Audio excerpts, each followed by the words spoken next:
Uh, Assalamualaikum warahmatullahi wabarakatuh.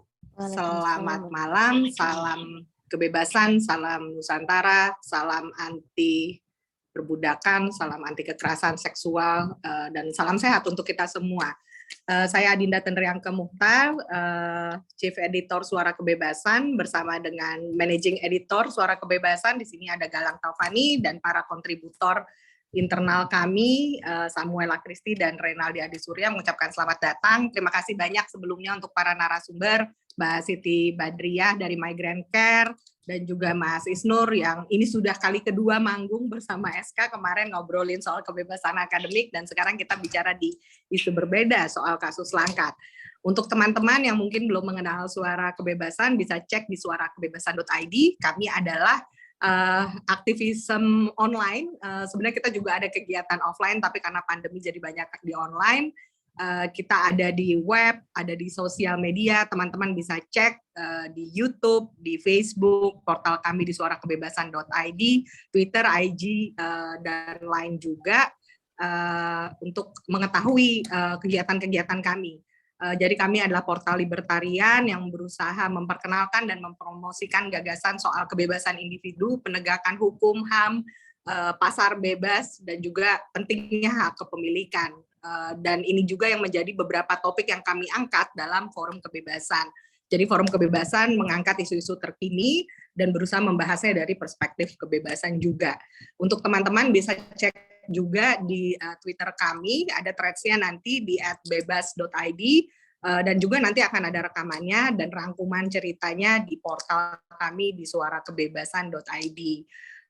Selain kegiatan ini, kami juga ada tulisan-tulisan yang menarik yang ditulis oleh teman-teman muda generasi zaman sekarang yang pro juga dengan gagasan libertarian, tentang pentingnya kebebasan individu dan konteksnya di Indonesia seperti apa, teman-teman bisa cek di portal kami. Dan jangan sungkan kalau ada pertanyaan atau ingin ikut menulis, silahkan cek, dan juga bisa kontak kami di redaksi @suarakebebasan.id.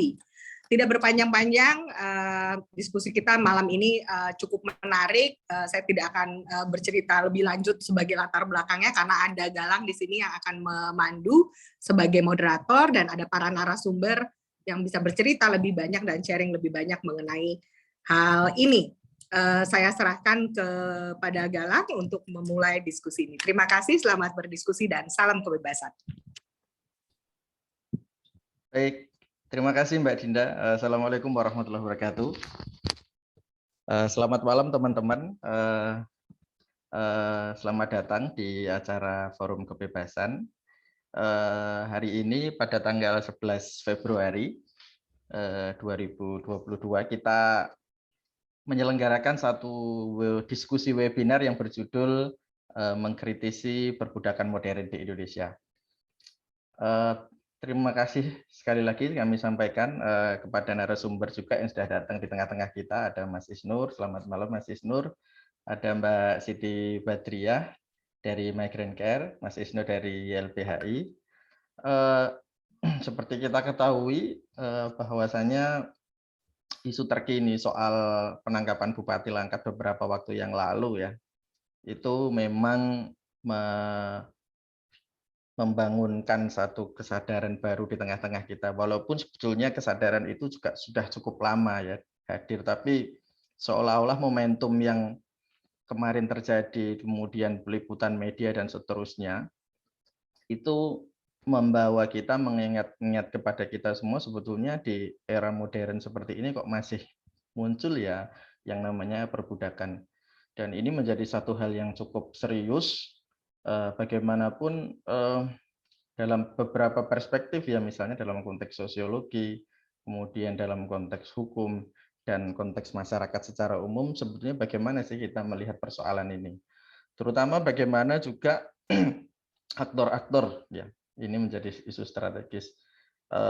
Bagaimana aktor-aktor yang ada di balik ini semua, terutama negara, berkontribusi terhadap terjadinya persoalan-persoalan perbudakan modern di zaman saat ini.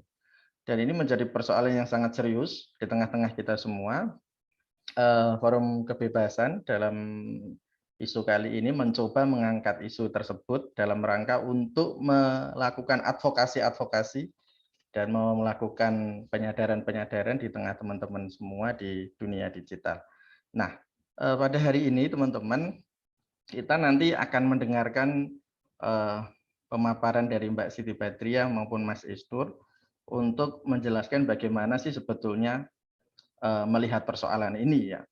Jadi persoalan fenomena seperti ini itu sebetulnya saya kira kalau misalnya kita mau explore lebih dalam, mungkin barangkali ini terjadi di mana-mana dan banyak sekali.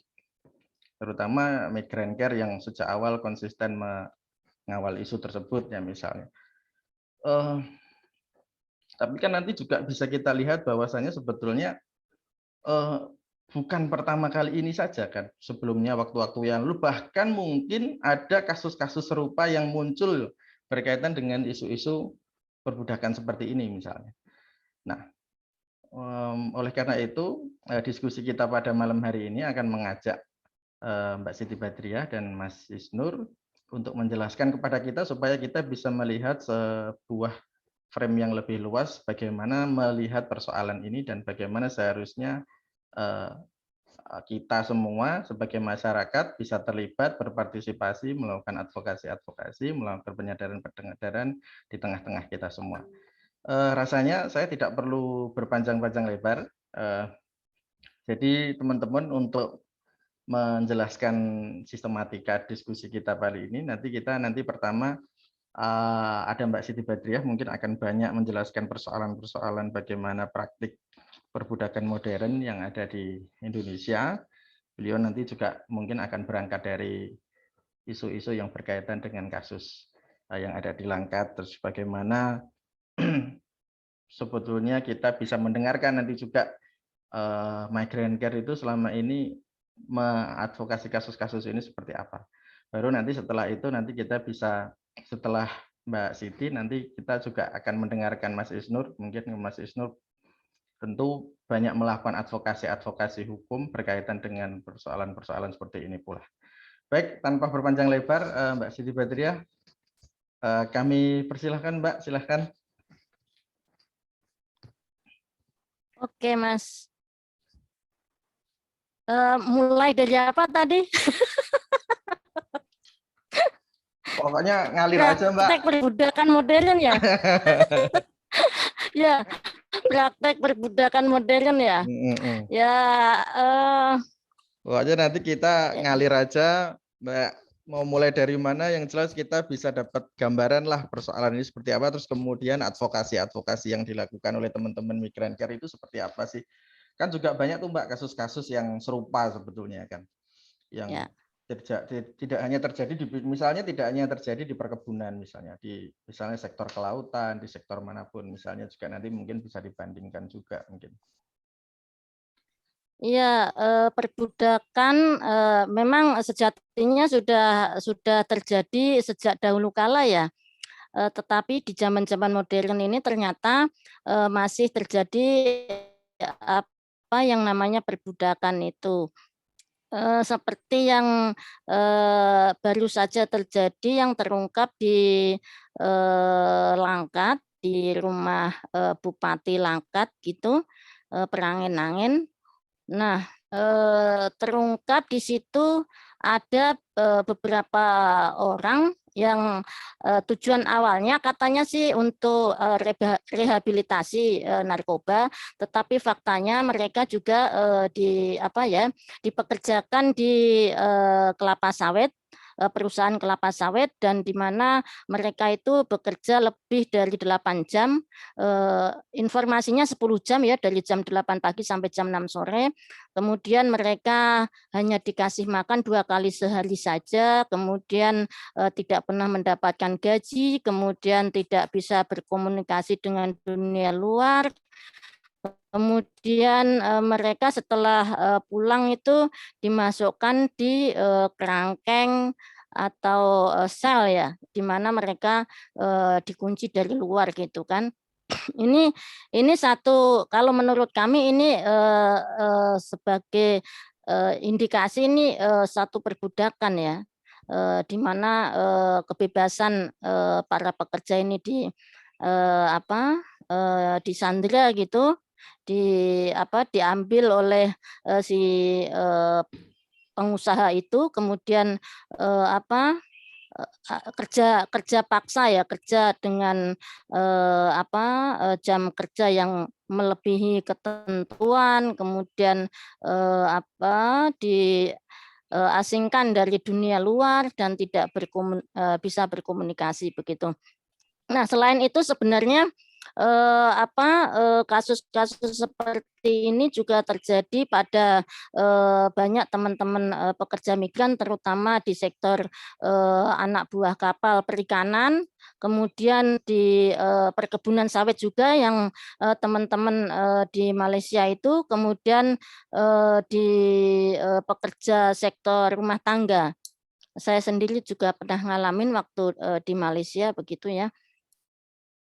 Nah, yang sering kami dampingi kasusnya di sektor 3 sektor itu ya.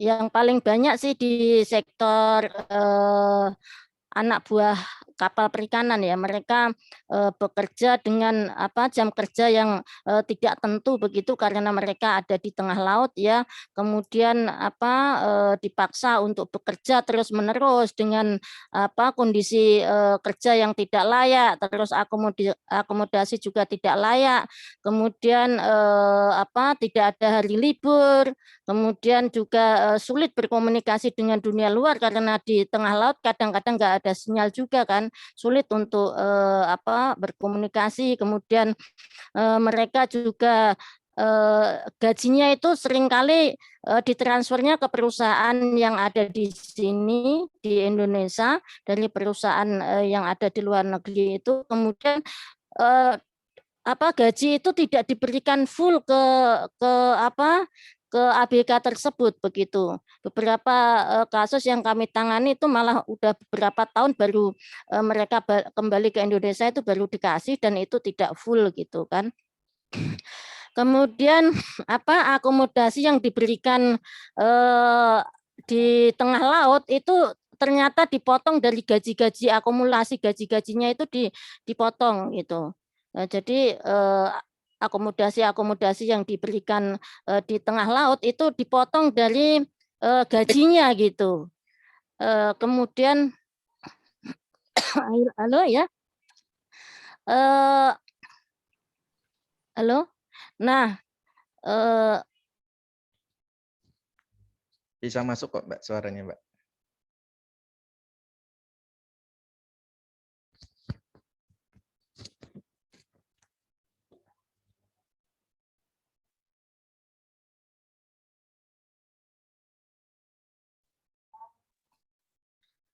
halo Mas. Ya, masuk Mbak Siti, suaranya bisa ini kok. Terdengar?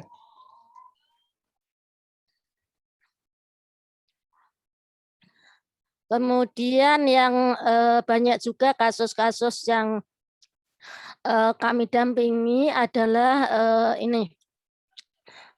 pekerja rumah tangga. Nah, ya indikasinya mereka sebenarnya ketika mereka mengalami perbudakan itu sebenarnya juga ada rangkaian eksploitasi lain gitu. Beberapa itu kemudian dijadikan budak seks ya. Pernah kami mendampingi itu di Malaysia sampai ada salah satu yang terjun dari ketinggian karena mungkin saking nggak kuatnya dia dijadikan dieksploitasi seksual, kemudian dia lompat dari ketinggian hingga meninggal ya. Nah itu juga mereka itu mayoritas tidak mendapatkan hak-haknya sebagai pekerja, walaupun mereka dipekerjakan juga selain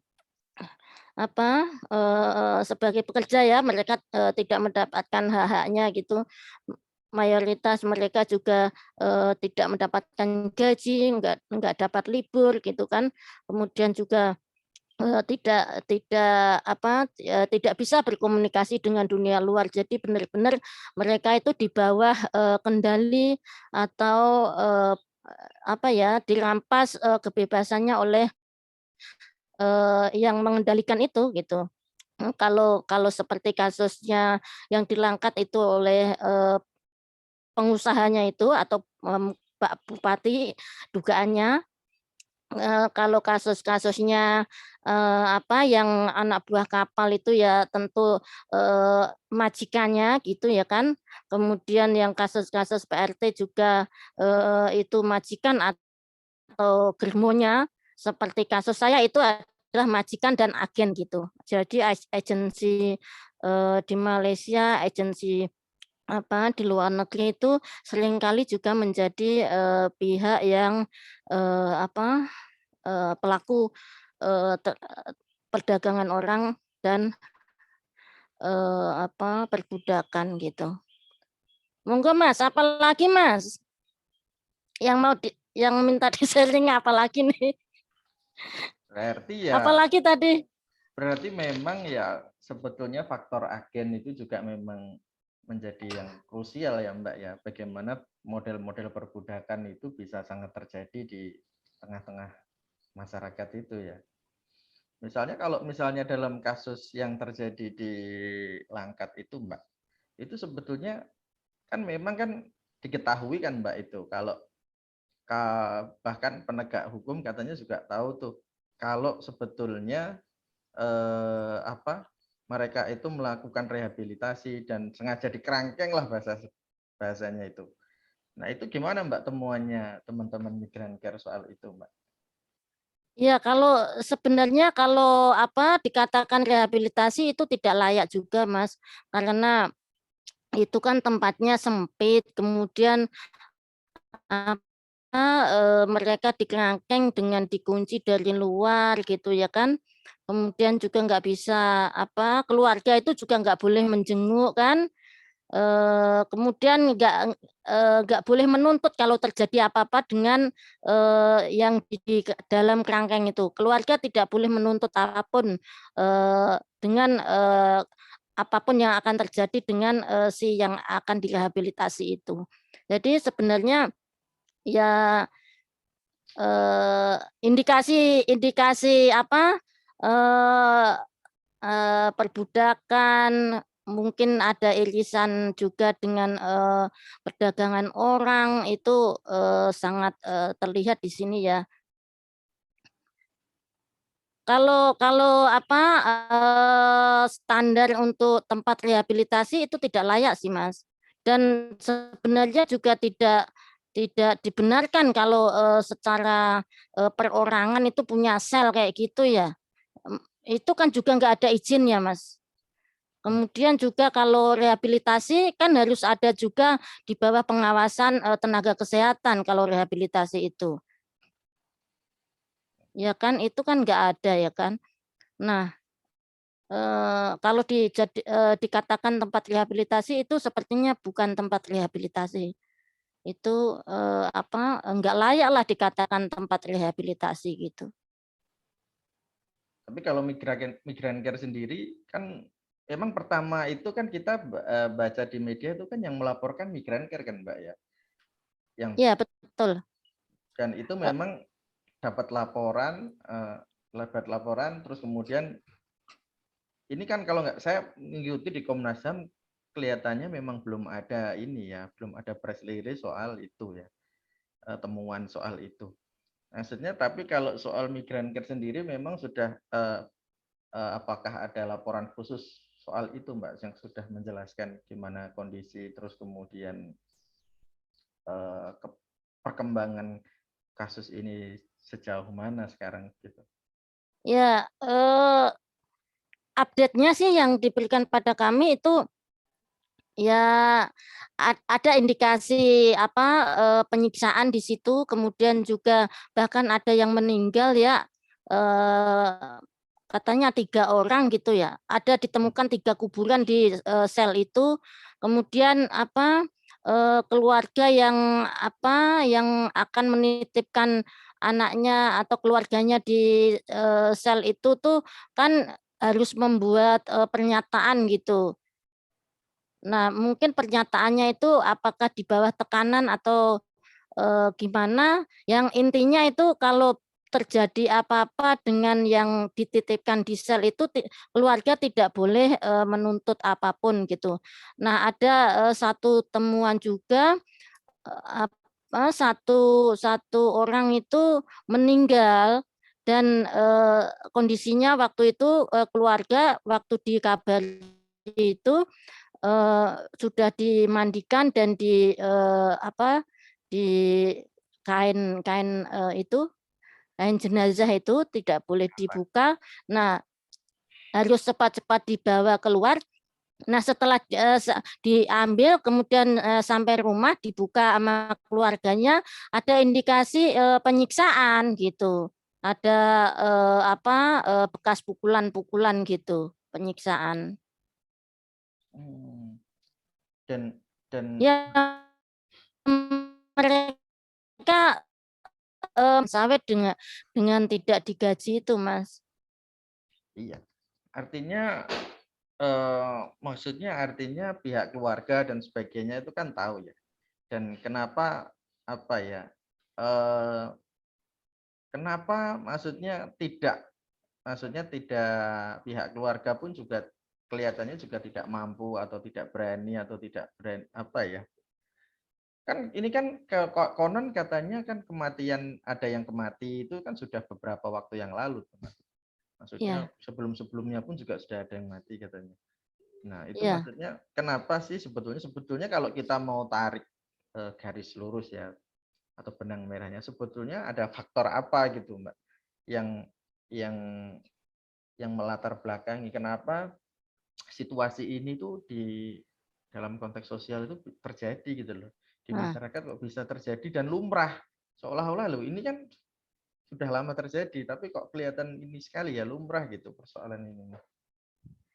itu dia, Mas, mungkin karena bupati ini kan konon masanya banyak sekali ya, dia punya masa, kemudian mungkin karena kelas ya, jadi keluarga yang menitipkan itu merasa ya ini penguasa gitu kan, ya di pejabat di daerah itu sepertinya kalau udah menjabat itu seperti benar-benar menguasai daerah itu. Jadi warganya, apalagi Pak Bupati ini konon punya masa yang sangat banyak. Ya tahu sendirilah Indonesia itu kalau kadang-kadang hukum pun akan kalau ada tekanan massa yang sangat banyak pun ya penegakan hukumnya seperti apa gitu kan. Kita tahu sendiri gitu. Ya, Mungkin karena itu, Mas. padahal saya mau tanya lah, kalau kayak gini itu terus kemudian kita, misalnya kita mau push pakai kerangka hukum itu kita pakai kerangka hukum apa gitu misalnya. Ini kan terus kemudian dalam prakteknya gitu kan kira-kira yang sudah terjadi beberapa waktu yang lalu Migran Care coba advokasi itu terus gimana gitu loh Mbak maksudnya. Apakah memang itu nanti oke, paling enggak berjalan seperti ini dulu atau bagaimana gitu. Ini kan penting banget tuh Mbak, ini kan saya kebetulan misalnya kan isu ini kan secara hukum kan perdagangan orang ya, atau kita juga punya instrumen internasional bahkan instrumen itu juga apa telah diadopsi begitu.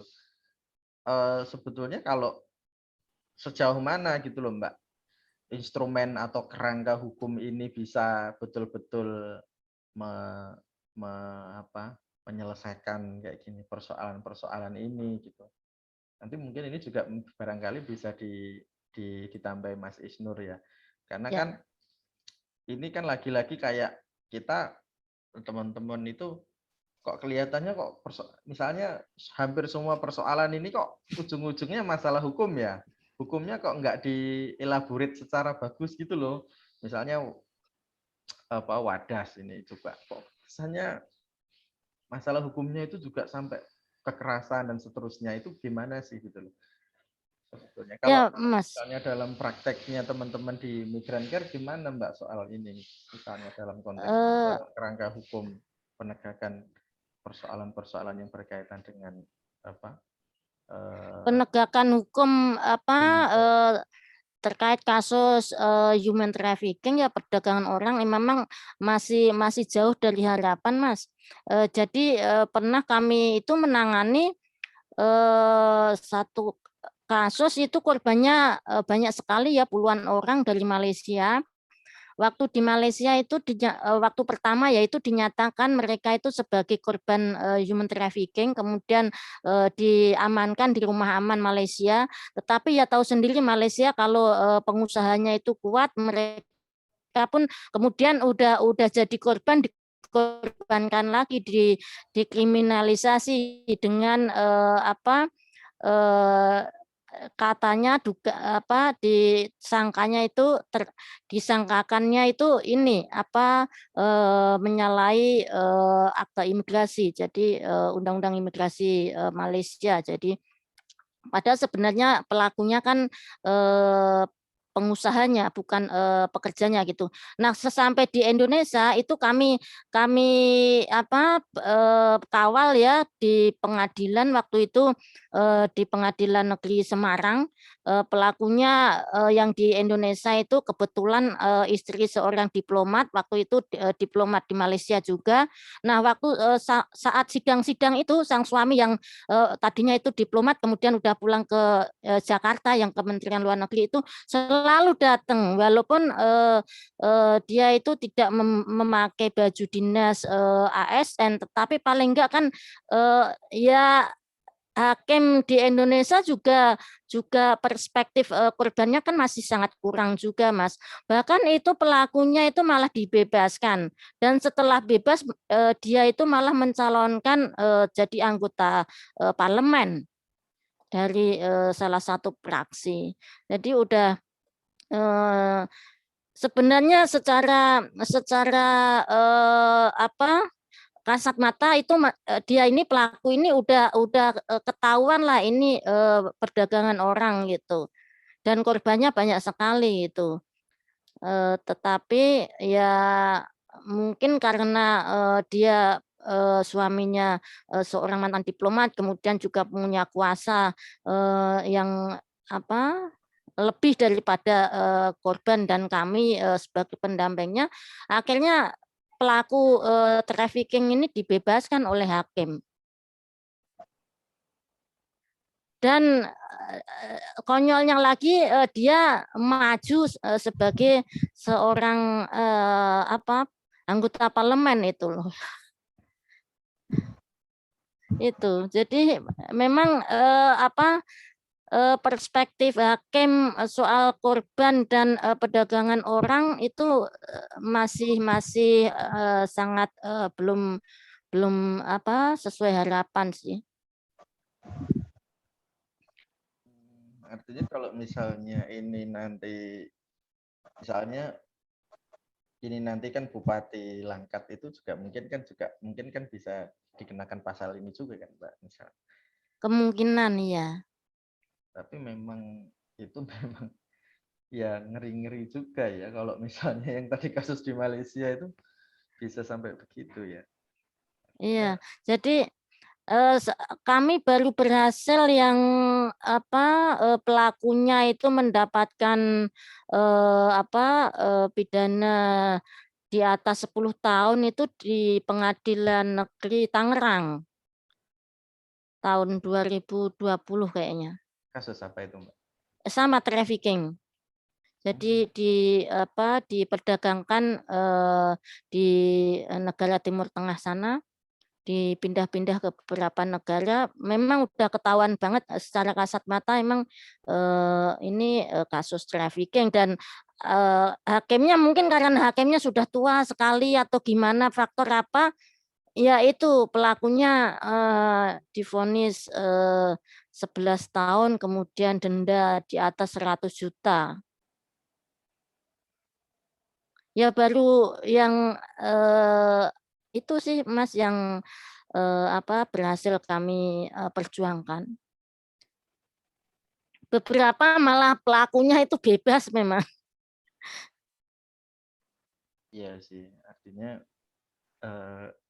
bebas itu artinya mungkin apakah memang kerangka hukumnya juga nggak kuat atau bagaimana ya, artinya sampai seperti itu. Sebenarnya kerangka hukumnya kuat sekali, Mas. Waktu di Malaysia, waktu yang di Semarang itu ahli yang kami datangkan itu juga yang dari Ombudsman, ahli trafficking, Bu Nini Rahayu. Kemudian sayangnya ya di pemerintahan ini juga apa belum satu suara ya. Waktu itu yang saksi memberatkan itu dari Kemenaker, tetapi yang BP2MI itu yang meringankan malahan. Jadi sama-sama pemerintahan tapi satu memberatkan, satu meringankan. Jadi ya inilah masalah di negeri antah berantah ini. Kalau misalnya masuk ke aspek ketenaga kerjaannya itu sering ya Mbak ya, artinya apakah misalnya kan kalau di ketenaga kerjaannya kan misalnya kayak PHI begitu ya, itu Ya, gimana Mbak teman? kalau PHI itu selama ini kami belum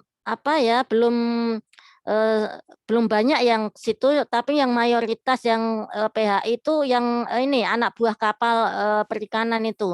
Karena di sini kan perusahaan, kemudian di sana juga perusahaan kan, jadi antar perusahaan itu bisa kami tempuh lewat PHI. Mayoritas kasus-kasus pekerja migran itu malah selesai di non litigasi, jadi di mediasi di Kemenaker atau di Kementerian Luar Negeri kayak gitu. Untuk yang sampai ke litigasi itu masih sangat sedikit ya. Baik. Baik Mbak, terima kasih Mbak Siti Fitria. Mungkin nanti bisa kita elaborasi lagi lebih jauh lagi sambil nanti mungkin barangkali teman-teman semua yang ada di forum diskusi mau bertanya atau nanti kita bisa merespon atau memberikan argumen bareng-bareng. Mungkin sekarang kita mau berpindah ke Mas Isnur barangkali.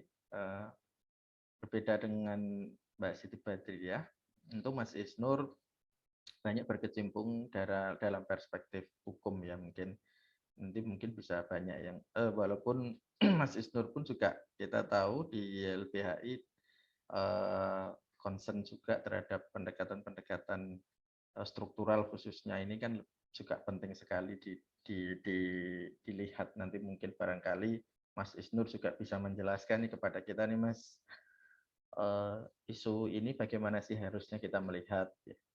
Kemudian gimana sih kita harus mengadvokasi, terus kemudian melihat persoalan-persoalan seperti ini. Baik Mas Isnur, waktu dan tempat kami persilahkan.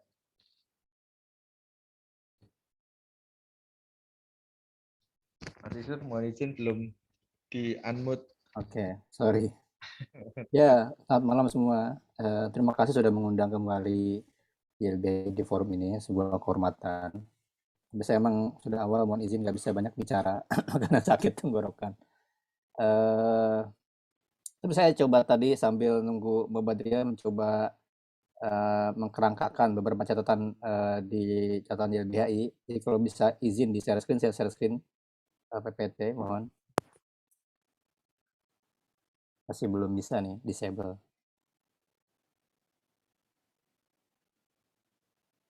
Mungkin dijadiin co-host atau apa gitu supaya bisa share. Ya. Ya, tadi kita sudah banyak data dari Mbak Badriah ya.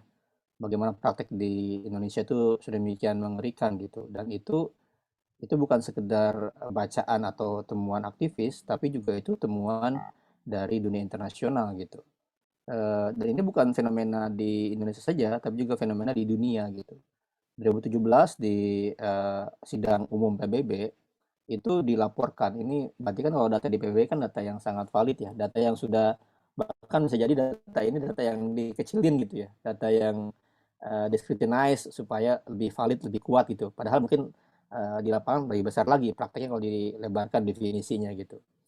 Menurut data PBB ini 40 juta orang di dunia itu korban dari modern slavery 2016 gitu.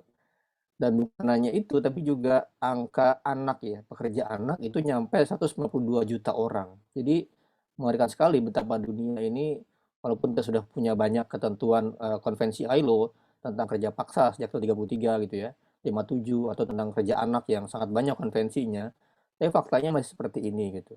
Dan Indonesia, kalau kita baca Global Slavery Index 2016, itu negara yang ya kita malu sekali karena dia urutan ke-10 dengan jumlah budak modern terbesar di dunia. Walaupun nggak 10, nggak 5 besar, tapi 10 besar memalukan lah. Apalagi Indonesia sebagai negara yang sudah sangat banyak ratifikasi konvensi-konvensi internasional gitu. Dan di forum-forum PBB Indonesia menjadi tanda kutip champion ya. Sempat jadi ketua Dewan HAM gitu-gitu ya. Jadi leader lah di PBB gitu. Artinya apa? 0,3% dari populasi Indonesia itu 2016 yaitu adalah korban kerja paksa atau modern slavery. Hampir sejuta gitu. Ini angka yang sangat besar kalau pakai definisi ini. Tapi kalau kita lebih detail lagi, perluas definisi yang tadi saya bilang ya, itu akan lebih banyak lagi dapatnya. Apa yang paling konkret, yang paling besar wilayahnya kalau kita baca laporannya IRGSC ya, Institute of Resource Governance and Social Change, itu NTT. Jadi NTT ini wilayah yang paling rentan, tadi dibilang oleh Mbak Badria. 2015 misalnya, ada 468 orang terindikasi korban perdagangan. Memang itu turun dibanding 2014 tuh, 605 gitu. Tapi angka ini sangat tinggi gitu, satu provinsi saja. Dan kalau bahasa mereka itu kita nih terima mayat itu sudah tiap hari gitu. Jadi mayat dikirim di bandara di Kupang itu, kiriman mayat itu sudah sangat biasa. Jadi orang-orang itu mengikhlaskan orang gitu pergi bekerja karena ada kekhawatiran akan mati gitu. Itu sudah sangat sering dan sangat sulit advokasi wilayah ini gitu. Ada beberapa kasus misalnya Rudi Soik ya, penyidik di Polda NTT waktu itu mencoba membongkar trafficking, terus yang terjadi adalah dia yang dikriminalisasi gitu. Jadi sedemikian rupa mafia ini bekerja sehingga orang-orang baik di kepolisian pun tidak bisa melakukan hal ini gitu. Kita masih ingat mungkin film Jamilah dan Presiden ya, Atika Hasiholan bagaimana menggambarkan begitu sulit membongkar human trafficking dan hubungannya dengan modern slavery ini gitu. Ya bukan lagi sekedar kerja paksa tapi juga menghilangkan nyawa. Dan berikutnya juga sebelum ke sini kalau kita baca juga laporannya Kementerian yang Bu Susi ya, KKP gitu, itu juga menyatakan bahwa Indonesia ini jadi lembaga transit gitu. Jadi orang-orang ya sangat terkait dengan kasusnya kapal Benzina kan. Jadi tadi yang dibilang oleh Mbak Badria bahwa perikanan, kapal laut dan kemudian awak kapal itu sangat rentan dengan human trafficking, dan itu kejadian yang berulang-ulang gitu. Kapal Taiwan, kapal Cina, kapal Thailand gitu, di mana orang bisa bekerja sampai 20 jam. Benar-benar nggak dikasih makan, gajinya pun nggak jelas. Jadi mereka masuk dalam situasi di kapal, bekerja berbulan-bulan, nggak ada komunikasi, dan mereka nggak bisa ngapa-ngapain juga di sana gitu.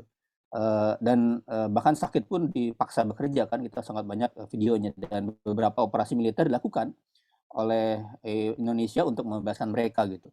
Ada banyak kejadian di mana orang-orang itu dipaksa bekerja dengan menyedihkan sekali sampai badannya habis gitu. Nah, sebenarnya Indonesia sebagai negara yang panjang gitu dalam konvensi ILO dan konvensi yang lainnya, itu sudah meratifikasi sejak 33. Jadi kalau kita bicara kerja paksa atau wajib kerja dalam rangkaian modern slavery ini yang paling populer, yang paling diakui dan juga sangat banyak ratifikasi adalah konvensi ILO 29 tahun 30. Nah, di Indonesia dulu kan masih Belanda ya, itu diratifikasi berlaku dengan Stadsblad 261/33 di zaman Hindia Belanda, tapi ya masih diakui oleh Indonesia kan. Nah, definisinya apa? Definisinya kerja paksa atau wajib kerja adalah semua pekerjaan atau jasa yang dipaksakan pada setiap orang dengan ancaman hukum apapun, dan untuk mana orang tersebut tidak menyediakan diri secara sukarela. Jadi kalau pakai definisi ini tadi yang saya bilang, orang nggak sukarela bekerja, terus dipaksakan bekerja demi memenuhi misalnya kebutuhannya yang seadanya, itu akan kena gitu. Makanya kita sering dengar curhat ya, para pengemudi driver online. Awalnya mereka maksudnya bekerja mungkin awalnya dulu ya sangat besar upah dan kompensasi dari kerja bersama dengan perusahaan online itu. Tapi kelamaan mereka tiba-tiba diubah pembayarannya dari misalnya asalnya 4.000 per kilometer diturunin jadi 3.000, diturunin 2.000, sekarang diturunin lagi jadi misalnya 1.500. Dan kemudian tiba-tiba mereka dikasih skor atau apapun itu, terus mereka langsung dipending gitu. Dan mereka nggak bisa ngapa-ngapain lagi gitu. Mereka mau berhenti juga nggak punya pekerjaan yang lain, tapi mereka bekerja dengan seadanya memenuhi kebutuhan sehari-hari. Nah kalau pakai definisi yang seperti ini gitu, itu kan sangat banyak potensi Indonesia yang kena definisi ini gitu. Ini yang jadi mengerikan kalau kita buka dengan definisi asal dari kerja paksa atau wajib kerja ini gitu. Nah kemudian apalagi yang outsourcing ya, outsourcing itu orang bisa bekerja, saya tanya kemarin di rumah sakit tempat anak saya dirawat, itu bekerja 12 jam gitu. Dan di pintu masuk ya tempat outsourcing itu bekerja gitu di lorong bawah di basement itu, kalau tidak suka pekerjaan ya udah keluar gitu. Kalau Anda mau bekerja di sini ya sukai pekerjaan Anda gitu. Jadi tagline yang dibangun oleh perusahaan itu ya sudah Anda terima atau Anda keluar dari sini. Itu modus-modus baru dalam perbudakan modern gitu. Tapi sekalipun demikian, ada beberapa hal yang tidak disebut sebagai kerja paksa atau wajib kerja. Apa saja diantaranya ya wajib militer. Ini kalau dipaksa wajib militer, misalnya undang-undangnya ada, di kita kan nggak ada ya. Ini ya bukan kerja paksa gitu. Ya kita nggak ada, di kita hanya komponen cadangan saja.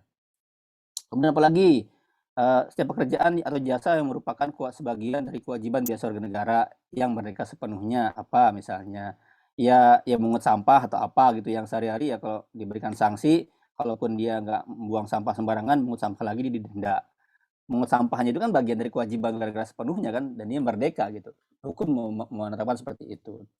Pekerjaan diputus oleh pengadilan, misalnya apa? Ada tuh kerja-kerja sosial, misalnya bersihin musola gitu ya, bersihin jalan atau disuruh bekerja di tempat sosial gitu. Tapi karena perintah pengadilan diawasi oleh misalnya Bapas, ya dia bukan bagian dari kerja paksa gitu. Oke, ada dua lagi memang pekerjaan yang dipekerjakan dalam keadaan darurat. Ya, ini lain lagi nih, misalnya dalam keadaan gempa bumi, wabah, gas atau ya misalnya ya ada orang-orang yang bekerja di wilayah-wilayah ini ya, bukan kerja paksa gitu. Karena dalam keadaan bencana kan, orang harus kerja bersama semuanya gitu. Tugas kemasyarakatan, apalagi misalnya sebagai bagian dari anggota masyarakat, ya dia dipilih dan dia ditugaskan untuk itu, punya sebagai wakil dari masyarakat, jadi bekerja suka-sukarela kan, bukan kerja paksa. Orang dia menerima amanah itu, ketua RT, terus saya kerja paksa nih bantuin warga untuk ngurusin kartu keluarga, ya bukan kerja paksa. Kalau ketua RT itu bagian dari amanah dan kewajiban yang dipilih oleh masyarakat. Yang kedua adalah penguatan. Jadi ada beberapa hal modus dikembangkan oleh banyak negara atau perusahaan pelanggar, di mana karena misalnya bukan yang tadi, tapi karena ada ancaman penghukuman karena misalnya penekanan karena pendidikan politik, beda ideologi, beda sistem politik, beda sosial ekonomi yang sah dipakai buat kerja paksa, ini ada. Nah makanya 57 ini diubah gitu ya. Kemudian cara untuk mengerahkan dan menggunakan tenaga kerja untuk ekonomi. Ini ya kita masih ingat lah bagaimana Dendels bekerja untuk ini ya, atau kemudian bekerja untuk Candi kalau kisah-kisah masa lalu gitu ya. Untuk membina disiplin, nah ini banyak nih di kita nih. Sebagai bagian penghukuman dari perusahaan, biasanya ada orang tertentu disuruh bekerja misalnya sampai berbelas-belas jam tanpa lembur gitu. Itu seringkali ada banyak hukuman seperti ini. Atau karena mogok misalnya, mogok terus pulang-pulang diberikan sanksi, suruh kerja, lebih-lebih lagi menggantikan mogok. Padahal mogok itu sendiri punya hak, dan nggak boleh karena mogok dia disuruh, kerja paksa atau kerja penggantian. Atau diskriminasi, ya ras, sosial, bangsa, agama gitu, karena beda agama disuruh kerja paksa ini sangat banyak kisah-kisah di tadi ya, di buruh migran juga ya, Mbak Badriah ya. Bagaimana orang Arab memperlakukan, orang Indonesia gitu ya, sebagai, bagian dari tanda kutip, sentimen perbudakan, bisa diapain, bahkan bisa diperkosa, bisa apa namanya, disetubuhi kapanpun gitu. Ini kejadian di buruh migran sangat mengerikan memang. Nah, faktornya apa? Faktornya kalau kita baca misalnya Kevin Bells itu di, yang ikut menyusun ya, indeks perbudakan dunia global slavery 2014, menurut dia ada 3 hal, faktor yang menyebabkan, modern slavery. Yang pertama korupsi. Korupsi tentu membuat, banyak hal yang seharusnya dipenuhi, hak masyarakat jadi nggak terpenuhi. Kesempatan untuk bekerja, kesempatan untuk mendapatkan, apa namanya, hak untuk lebih cepat, lebih tinggi lagi, lebih baik lagi nggak dapat gitu. Jadi sebenarnya kalau kita mendiamkan ya pelemahan, KPK gitu, mendiamkan pelemahan anti korupsi, itu sebenarnya kita mendukung modern slavery. Karena dengan demikian tadi yang kan hubungannya apa nih Pak, Bupati Perangenangin itu ya, dengan modern slavery. Karena ketika dia korupsi, dia juga melakukan banyak hal. Jadi sangat erat temuannya Kevin Bells dengan dengan kasus di Langkat. Yang kedua populasi ini menyebabkan orang sangat banyak ya, dan didukung dengan yang ketiga kemiskinan. Jadi orang sangat banyak, kemiskinan sangat tinggi, akhirnya orang menerima pekerjaan dengan seadanya. Akhirnya orang walaupun dia nggak rela bekerja di situ, tapi ya dia harus menerima gitu. Dia harus melakukan hal itu karena kalau nggak sama sekali dia nggak bisa makan gitu. Walaupun sebenarnya upah atau pemberian dari perusahaan itu sangat tidak layak, sangat tidak memenuhi gitu. Nah, kalau Komnas HAM dalam FGD tentang modern slavery menemukan 3 faktor. Yang pertama adalah keterpaksaan, sama dengan Kevin Bells misalnya soal kemiskinan ya. Jadi akhirnya apa ya, memang ini dalam Undang-Undang Ketenagakerjaan, saya selalu bilang, saya kan ngajar hukum perburuhan ya di Jentera. Saya selalu bilang, kenapa hukum ketenagakerjaan tuh memang seharusnya 90% itu melindungi buruh gitu. Kan perusahaan kan protes kan, kok bisa ini Undang-Undang Ketenagakerjaan terlalu melindungi buruh sehingga diubah ya Undang-Undang Cipta Kerja gitu.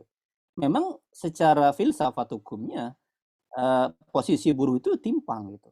Posisi buruh Indonesia ini terpaksa dalam kemiskinan gitu. Sehingga kalau negara tidak intervensi, tidak masuk dalam menjaga dan melindungi hak-hak dari buruh, disitulah negara lalai, negara abai.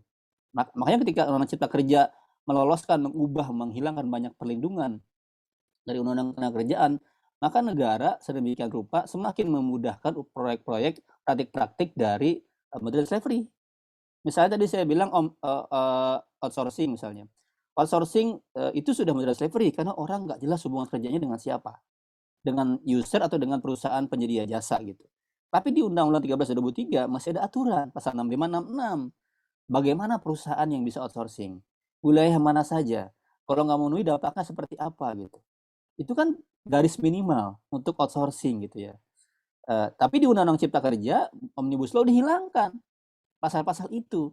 Sehingga semua pihak, semua kerjaan bisa di-outsourcing. Bahkan sekarang ada ide dari pemerintah, kantor-kantor pemerintah akan melakukan outsourcing untuk satpam, OB, dan lain-lainnya. Jadi pemerintah sendiri mempromosikan outsourcing. Outsourcing artinya apa? Orang yang kerja di pemerintah tapi nggak tahu dia digaji oleh siapa, gajinya berapa gitu. Gaji di bawah UMP nggak peduli, perlindungan jam sosteknya nggak jelas gitu. Pun yang kontrak gitu. Kalau di undang-undang lama 13/2003, kontrak itu maksimal 3 tahun. Sehingga ada kepastian tahun keempat nggak boleh kontrak lagi gitu. Karena dia jadi pegawai kerjaan tetap.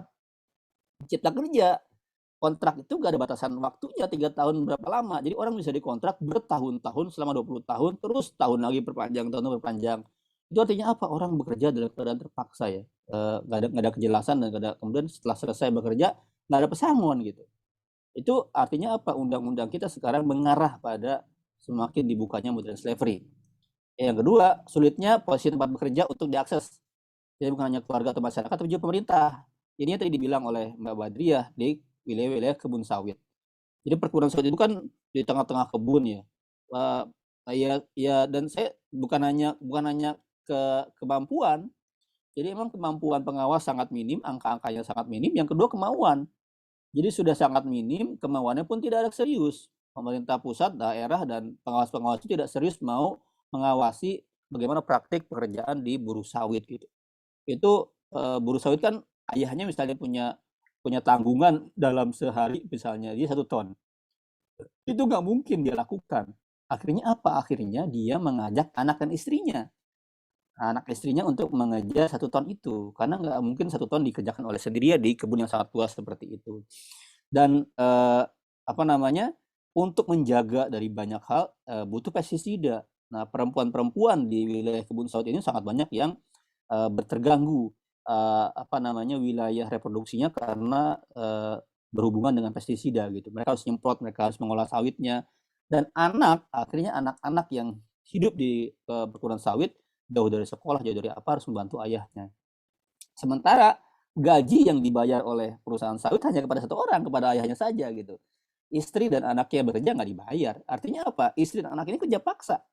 Artinya apa? Artinya modern slavery terjadi bagi perempuan dan anak-anak di perkebunan sawit gitu. Yang ketiga, faktornya menurut Komnas HAM adalah negara abai dan tidak perhatian. Ya ini yang kedua, yang soal-soal itu juga ya. Kenapa di kapal-kapal berbendera asing juga sama, itu nggak bisa diakses gitu. Tapi juga pertanyaan di Indonesia, apakah hanya yang wilayahnya aksesnya sulit? Banyak perusahaan-perusahaan yang melanggar di tengah kota juga nggak bisa diawasin gitu. Ayah saya itu pernah menjadi pengawas di tenaga kerjaan dan usianya hanya sebulan gitu. Dia emang agak ideal ya, sampai pensiun aja motor aja nggak punya gitu, rumah aja rumah susun, tapi dia pernah jadi pengawas, sebulan dia dicoba. Dia awasi perusahaan, dia tegur semua perusahaan itu dengan sangat keras gitu, dengan sesuai undang-undang, artinya apa? Akhirnya apa? Akhirnya dia hanya sebulan. Sebulan dia jadi pengawas, dia pecat. Ya kata dia, nggak cocok menjadi pengawas kata dia.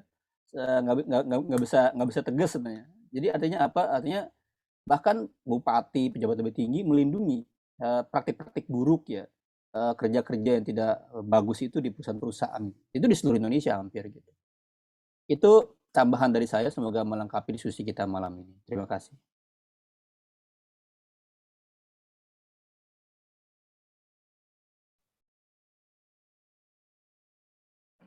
Terima kasih Mas Isnur.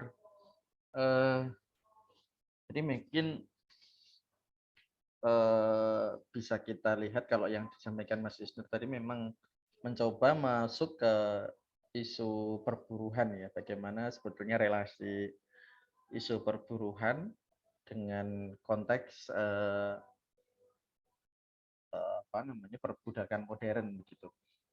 Kalau misalnya mau menghubungkan dengan konteks yang berkembang juga nih Mas soal trafficking ya, nanti juga mungkin Mbak Badriah tetap bisa join juga.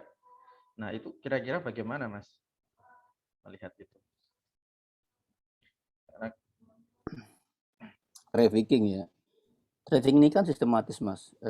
Ada polanya, ada jembatannya, bridgingnya, undang-undang itu sudah sangat jelas.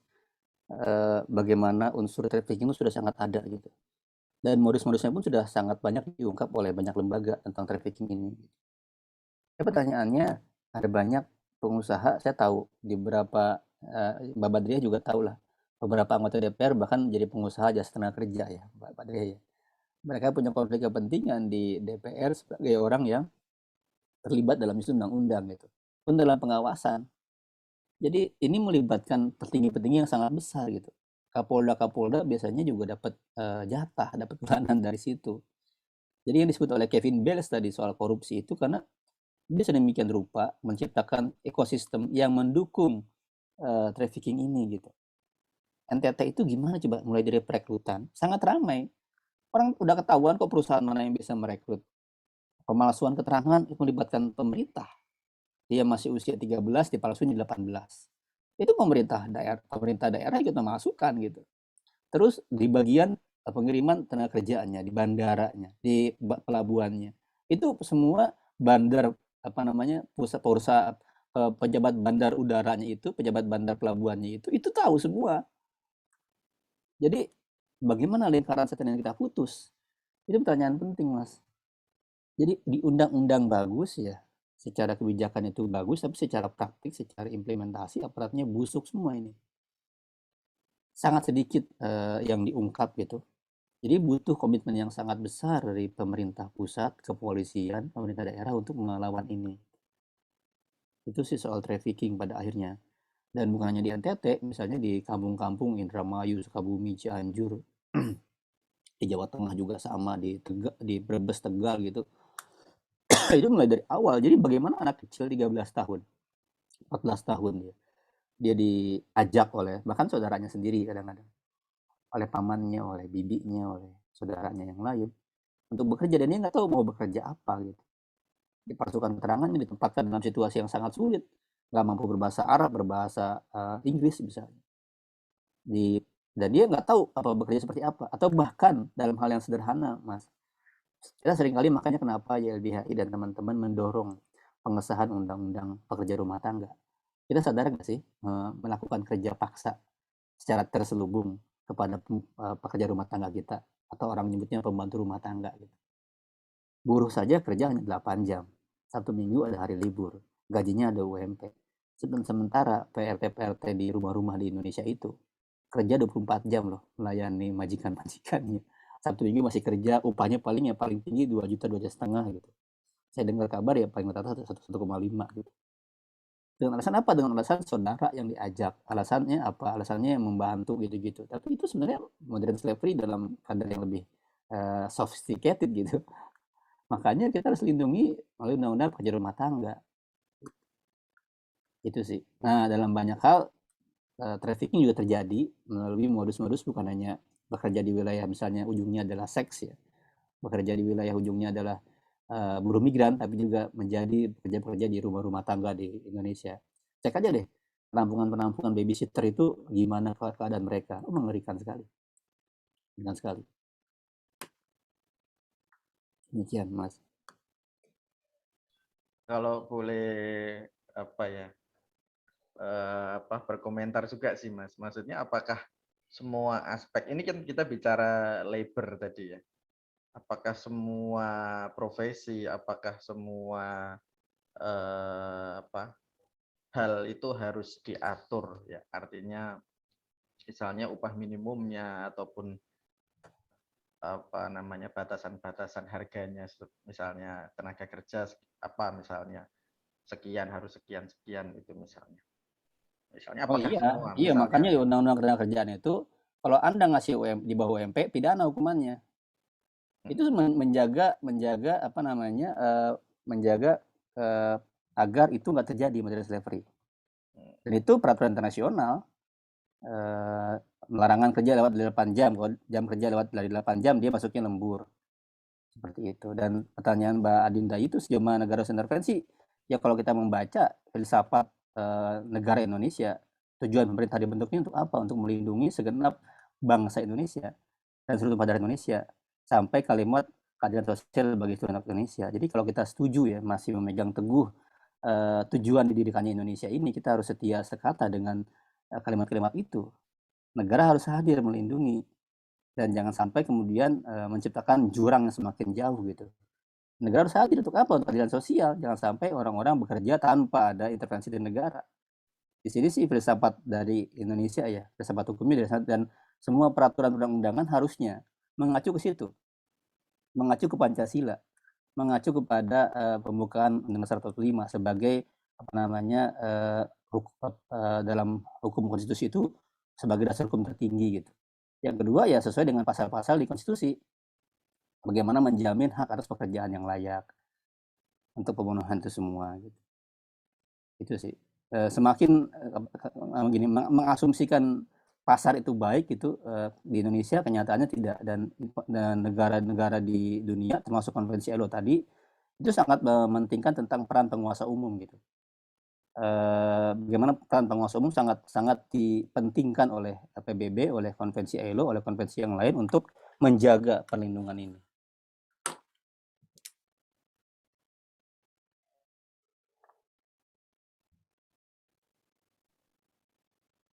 Oke, thank you Mas Isnur. Mbak Badriah mungkin tadi juga mungkin barangkali juga saling respon juga nih, apa mungkin tadi yang disampaikan Mas Isnu soal apa tadi bagaimana faktor-faktor terus relasi hubungan terus kemudian wah ini tadi kalau kita mapping ya lumayan juga tadi itu. Halo ya, ya Mas. Ya Mbak. Sinyalnya kurang bagus di sini kayaknya. Saya off kamera ya. Oke, nggak apa-apa Mbak. Ya, kalau apa untuk trafficking itu kan ada undang-undang PT PTPPO, penghapusan tindak pidana perdagangan orang tuh, Undang Nomor 21 2007. Itu sebenarnya lumayan lah, bagus lah gitu. Cuma ya itu masalahnya masih banyak hakim maupun jaksa ya yang perspektif korbannya itu masih kurang gitu. Jadi undang-undang ini belum banyak memberikan efek jerah pada pelaku trafficking. Trafficking itu kan ada cara, ada proses, ada tujuan ya, ada cara direkrut, kemudian dibawa, tujuan eksploitasi, ada pakem-pakemnya gitu kan, udah di di undang-undang itu udah disebutkan gitu. Kalau untuk buruh migran emang seperti dua sisi mata uang ya antara trafficking dan buruh migran itu irisannya sangat tipis sekali ya. Jadi dengan direkrut di desa, kasih panjeran, diikat dengan uang beda-beda sih, ada yang uang, ada yang beras gitu ya kan. Modusnya itu sebagai ya untuk ditinggalkan ke keluarga gitu kan. Ada yang 2 juta, ada yang beras 1 karung kayak gitu kan. Tapi pada hakikatnya itu udah jeratan hutang gitu. Karena faktanya duit yang diberikan kepada calon pekerja migran itu harus dibayar dengan potongan gaji atau setelah nanti bekerja itu harus membayar lebih lebih tinggi lagi gitu kan. Kemudian juga banyak yang mendapatkan dokumen itu tidak sesuai ya kan, dipalsukan dokumennya itu sejak sejak dari desa gitu. Jadi untuk buruh migran dan trafficking, perbudakan itu sangat sangat dekat banget gitu loh Mas. Mayoritas kasus-kasus yang kami tangani juga eh, kasusnya tidak hanya satu gitu. Ketika dia tidak mendapatkan gaji, dia mendapatkan eksploitasi, ada yang disiksa bahkan ya kan. Kemudian waktu itu pernah kami mendampingi kasus itu ya dia nggak digaji, disiksa sampai meninggal. Kemudian komunikasi dengan dunia luar itu sangat dibatasi ya, kalau sudah mendapatkan satu kasus itu, indikasinya dia mendapatkan beberapa kasus itu. Jadi seperti perbudakan itu, ketika dia sudah indikasi perbudakan, ya dia indikasinya mendapatkan beberapa masalah dalam pekerjaannya. Ya sayangnya memang penegakan hukum untuk kasus-kasus perdagangan orang ini di Indonesia belum belum seperti yang kita harapkan. Undang-undangnya sih sebenarnya sudah lumayan bagus. Iya, artinya sebetulnya apakah memang problemnya itu juga di stakeholder ya, artinya juga tadi kok misalnya di pemerintahnya gimana sih sebetulnya pemerintah apakah memang kelihatannya pemerintah juga memang belum terlalu bagus dalam membuat kebijakan, kok seolah-olah ya kalau misalnya dari perspektif sosial di masyarakat, saya juga di desa ya Mbak ya, di kampung di Jawa Timur itu. Ya kita hampir sampai detik ini pun ya kita relatif memang iming-iming ya untuk soal itu tuh terutama teman-teman itu ya pokoknya lulus kita sekolah sampai SMA atau SMA gitu terus kita yaudah nanti keluar negeri. Udah gitu itu sudah lazim lah Mbak. Itu karena kita bayangannya yang ada di berkembang di masyarakat itu, ya itu kita gajinya gede dan seterusnya itulah Mbak. Nah, tapi kan ternyata juga kalau yang di sisi lain kalau kita lihat kasus-kasus yang berkembang kan kita juga ngenes dalam arti sedih juga ya artinya orang-orang terdekat kita sekalipun juga memiliki potensi yang sama misalnya terjadi menghadapi persoalan-persoalan seperti itu gitu. Bahkan dan ya itulah maksudnya fakta yang ada di lapangan. Yang kalau saya juga sebagai orang awam ya pribadi melihat yang terjadi di lapangan itu bagaimana. Oke, mungkin barangkali teman-teman barangkali ada pertanyaan atau misalnya juga ingin merespon, silahkan untuk bisa mungkin bertanya di forum atau mungkin juga di kolom chat pada malam hari ini. Ini ada ini kemarin sebetulnya yang sudah masuk di diskusi itu kemarin di registrasi itu ada sekitar hampir 17-an ya. Itu terakhir tadi sore jam 5-an kalau nggak salah. Mungkin nanti juga akan ada yang bergabung kembali.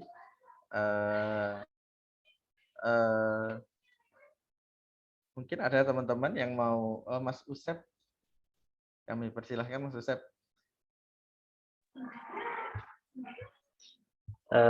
Makasih kesempatannya. Ini apa saya angkat tangan sebenarnya tujuan utamanya mau cium tangan sama dosen. Jadi Bang Isnur ini dosen saya di Sekolah Tinggi Hukum Indonesia Jentera, khususnya di mata kuliah perburuhan gitu. Juga salam buat Mbak Siti Badriah dari Mungkin.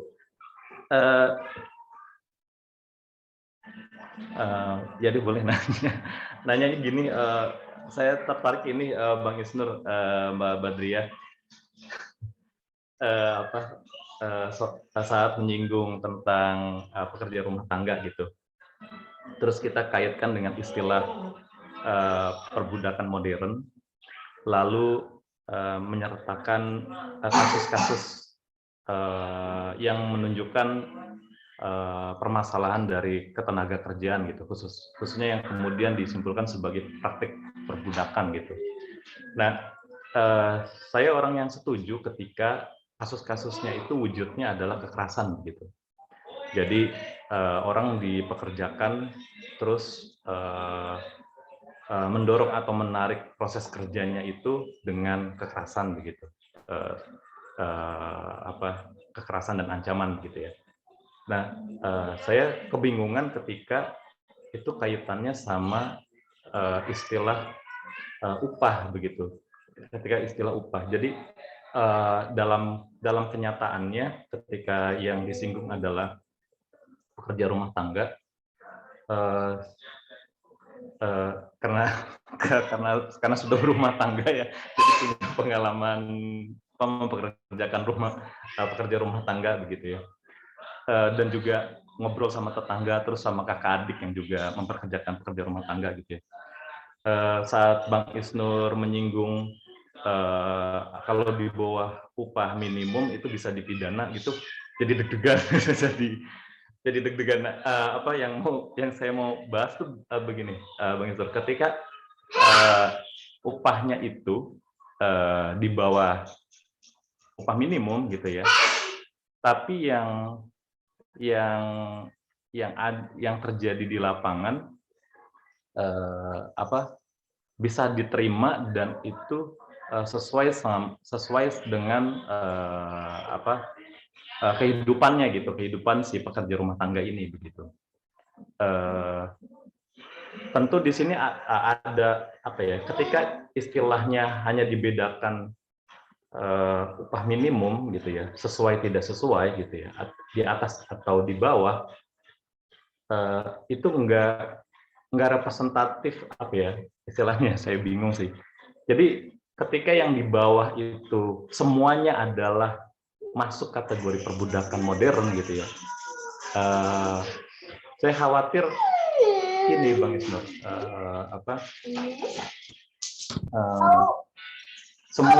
banyak banget orang Indonesia dipidana begitu Bang, jadinya misalnya kan dalam kenyataannya kami diprotes sama tetangga gitu ya, karena upahnya jauh di atas, bahasa di lingkungan ini jauh di atas harga pasar gitu ya, harga pasar pekerja rumah tangga di sini, istilahnya pembantu gitu ya.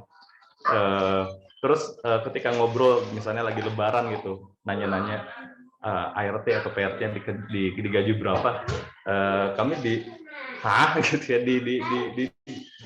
respon mengherankan dari sehingga dari pengalaman kami yang banyak terjadi memang di bawah upah minimum gitu ya, tapi itu bisa diterima dan tidak dimaknai sebagai perbudakan modern gitu, praktek perbudakan modern oleh si pekerjanya itu sendiri gitu, dengan sadar ada realita begini, pekerja rumah tangga itu punya media sosial gitu ya, dan media sosialnya itu saya tangkap punya solidaritas untuk saling menguatkan gitu, untuk saling menguatkan, misalnya dalam tataran upah gitu, misalnya ada yang posting, aku belum 1 tahun istilahnya tuh THR-nya penuh loh gitu. Nah itu bikin iri gitu. Terus ada cross check yang kemudian melahirkan keseimbangan antara komunitas pekerja rumah tangga dengan komunitas majikan gitu ya, yang kemudian bisa jadi saling mengkoreksi, kemudian itu melahirkan kenaikan upah di masing-masing pekerja rumah tangga gitu. Nah itu tadi yang saya maksud, karena pada kenyataannya ketika pembagiannya hanya upah minimum di atas dan di bawah, lalu yang di bawah adalah pempidanaan, ada kenyataan yang enggak bisa kemudian disimpulkan bahwa yang di bawah upah minimum adalah praktik perbudakan modern. Beda hanya ketika yang terjadi adalah kekerasan untuk memaksa atau mengancam proses kerja begitu. Itu satu ya. Jadi di tataran si pekerja rumah tangganya ada ada kenyataan bahwa upah yang di bawah upah minimum itu bukan praktek perbudakan gitu. Itu satu. Yang kedua, dari keadaan tadi Bang Isnur ada kaitannya sama korupsi, kemudian jumlah penduduk yang membludak. Saya lupa tadi satunya apa Bang? Kemiskinan. Oh ya, kemiskinan. Nah, kemiskinan ini kan bisa dikaitkan sama juga keadaan tingkat ekonomi suatu daerah atau suatu negara gitu ya. Nah dari situ kan juga ada kaitannya sama kemampuan si pemberi kerja memberikan upah begitu. Nah saat kemudian itu distandarkan gitu ya, distandarkan dengan istilah upah minimum dalam konsep yang sifatnya afirmatif, itu bisa jadi tapi ketika yang terjadi adalah ketika tidak mencapai upah minimum, maka jatuhnya adalah pempidanaan. Itu yang jadinya loh hukum kok jadi seperti ini ya gitu. Ketika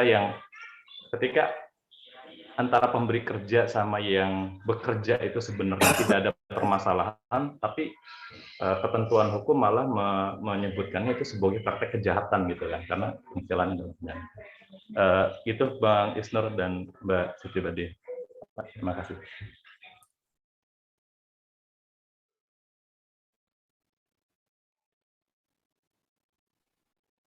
Pak dosen dulu yang jawab tuh. Gimana ini moderatornya menghilang?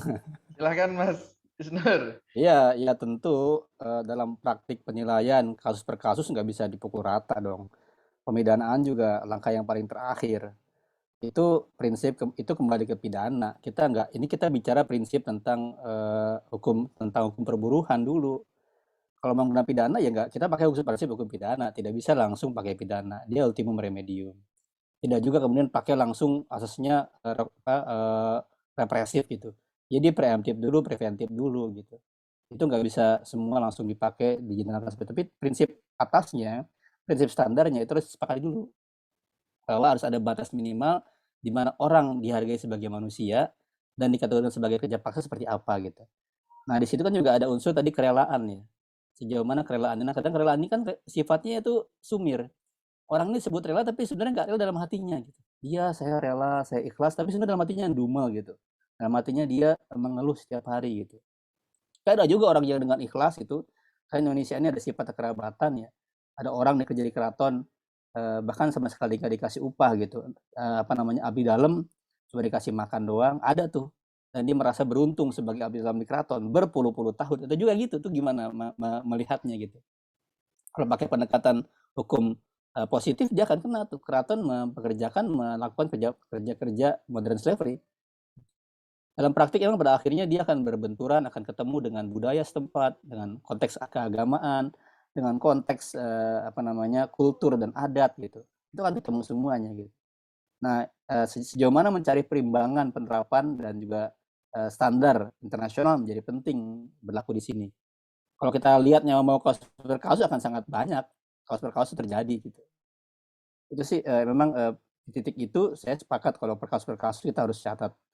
Tetapi prinsip standar human rights, prinsip konstitusi, prinsip undang-undang harus disampaikan dulu kepada semua orang. Dan cita-cita bangsa, cita-cita kita semua menuju ke sana gitu. Kalau dari awal kita sudah memaklumi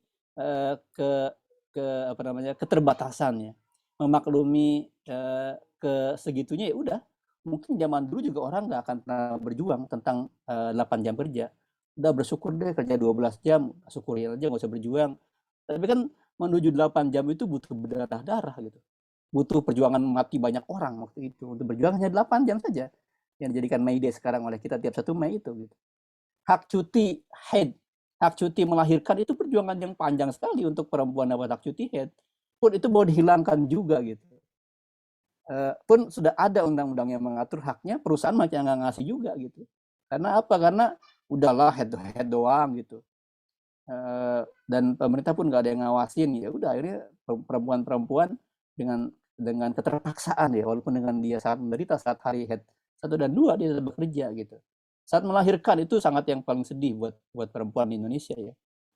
Kita bicara soal perlindungan perempuan di sisi lain tentang maternity life, paternity life gitu, leave gitu yang dimaksimalkan. Tapi ya di kita ada tuh perusahaan cuma ngasih sebulan doang. Seminggu sebelum melahirkan, 3 minggu setelah melahirkan, padahal kewajibannya 3 bulan gitu. Bagaimana kita mau melindungi yang banyak perempuan kalau kita memaklumi satu persatu gitu. Maka prinsip dasarnya, standar awalnya kita harus terapkan dulu gitu. Dan untuk mencegah apa? Kejahatan terjadi. Karena ada banyak orang yang memang punya karakter ya, punya modus penjahat gitu. Saya bisa bilang bahwa perusahaan-perusahaan Jepang di Indonesia itu taat hukum. Perusahaan Jepang itu taat hukum mereka. Kalau aturannya begitu dia akan melakukan seperti itu. Hormat, jarang kita gugat tuh perusahaan Jepang. Tapi kalau sudah Korea, kalau sudah di Australia, kita berantem terus tuh di pengadilan gitu. Dan kalah dulu mereka kalah mulu. Mereka paham mereka akan kalah, tapi ya udah nggak mau tahu gitu. Jadi ada karakter-karakter di mana negara taat hukum, perusahaan Jepang ya. Ada karakter perusahaan yang negara yang sering melanggar kayak Korea gitu. Kita hadapi cara menghadapi perusahaan-perusahaan Jepang dengan cara menghadapi perusahaan Korea di saat forum-forum mediasi ya, mendampingi masyarakat akan berbeda cara saya. Apalagi menghadapi cara-cara perusahaan Indonesia, lain lagi caranya misalnya. Menyelesaikan masalah itu tentu strategi advokasi beda-beda gitu. Ada yang saya pakai cara kepolisian, ada yang saya pakai. Dan walaupun polisi sangat lambat memproses, sangat jarang perusahaan dipidana gara-gara pasal itu. Polisi nggak mengakui pasal itu. Jadi kalau ancaman akan pidana banyak orang, enggak. Polisi nggak berani pakai pasal itu, nggak ada yang mau. 1, 2 itu pun harus dengan demo yang sangat besar karena perusahaan yang keterlaluan, desakan yang sangat luar biasa, misalnya di King Jim yang Surabaya, baru polisi meneruskan. Itu pun sanksinya hanya setahun percobaan pula. Jadi praktek pidana itu nggak sepenuhnya dengan ancaman juga pada akhirnya gitu. Itu sih situasinya gitu ya. Terima kasih Usep atas sharingnya. Sama-sama banyak. Ya kalau Aku bisa, nambahin dikit. silakan. Halo? Monggo Mbak, silakan Mbak. Ya, Mas Usep, kalau mungkin bisa dibedakan juga antara perbudakan dengan perselisihan ini ya, ketenaga kerjaan ya. Kalau soal upah ini kan pelanggaran ketenaga kerjaan ya. Kebetulan saya itu mengawal rancangan undang-undang PRT itu mulai tahun 2010 dan memang soal upah ini satu kasus yang agak alot diperdebatkan di DPR gitu. Tapi kalau menurut kami itu upah itu disesuaikan dengan pekerjaan. Jadi kalau kita mampunya hanya membayar di bawah UMR ya jangan memberikan beban kerja yang lebih gitu. Jadi disesuaikan dengan pekerjaan, beban pekerjaan. Intinya sih memanusiakan manusia, itu sih Mas Usep.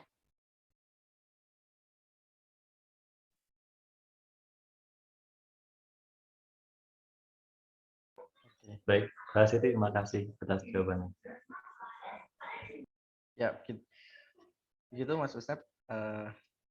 Mungkin sekarang kita akan masuk juga ke Ray. Ray mungkin. Halo. Silahkan. Halo. Halo Ray.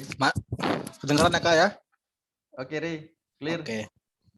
Sip. Maaf nih tadi jaringan agak terganggu. Cuma saya masuk pas pembahasan mengenai perburuan dan perbudakan, saya jadi ingat laporan teman ya di daerah pedesaan itu ada semacam kayak saya tadi kan tulis juga di komentar bahwa ada praktik perbudakan dalam bentuk lain. Kayak misalnya kasus Bupati Langkat itu kan menurut saya itu hanya semacam gunung es. Dia baru ketahuan belakangan ini setelah ada KPK menangkap beliau ketika digeledah rumahnya. Tapi jauh sebelum itu memang teman-teman saya yang ada di daerah Sumatera bilang bahwa banyak praktik-praktik seperti itu yang dilakukan oleh para juragan-juragan di daerah sana. Gitu. Yang mungkin barangkali nggak ketahuan karena banyak sekali kan lahan sawit itu kan luas sekali. Kadang-kadang di tengahnya ada semacam rumah atau gimana. Ya mungkin hal semacam ini masalah perbudakan modern ini yang kurang konsen gitu diperhatikan oleh aparat penegak hukum. Cuma saya ingin bertanya pada narasumber, gini, jangan jauh-jauh deh di pedesaan di daerah Jawa saja. Saya nggak mau sebut tempatnya, cuma praktik seperti ini nampaknya sudah umum. Kalau di perkotaan mungkin ini semacam pelanggaran HAM, tapi kalau di daerah ini fenomena yang biasa. Misalnya gini, ada petani yang berhutang dengan rentenir. Dia punya hutang ke rentenir, numpuk. Saat panennya gagal, otomatis dia ditagih hutang oleh rentenir. tapi karena dia gagal bayar, maka sang rentenir itu mempekerjakan atau menyuruh petani miskin itu untuk bekerja, mempekerjakan sawahnya tanpa diberi upah dengan janji utangnya akan dikurangi. Jadi dia otomatis suruh mengurus 2 kebun atau 2 ladang atau 2 sawah. Nah, karena bunganya sangat besar, ya kan, di luar aturan pemerintah juga, dan petani itu punya hutang, terjerat hutang, dia terpaksa bekerja dengan rentenir tersebut hingga lama karena bunganya tak terbayar, hutangnya tak terbayar, dia terus-menerus sepanjang hidupnya bekerja untuk sang juragan itu. Dan itu praktiknya itu pasti banyak di daerah-daerah, bukan cuma di Pulau Jawa. Nah, apakah seperti itu masuk ya apa ya? Gimana dari kacamata hukum, Mas? Gitu. Apakah ada teman-teman dari YLBHI atau dari yayasan atau dari lembaga bantuan hukum mengkaji kasus perbudakan ini, karena ini udah apa ya? Ya jadi karena contoh lah perbudakan ala Bupati Langkat itu juga harusnya polisi juga mencari gitu rentenir tuan tanah di daerah-daerah yang bersikap zalim kepada para penduduk miskin gitu. Thank you. Makasih.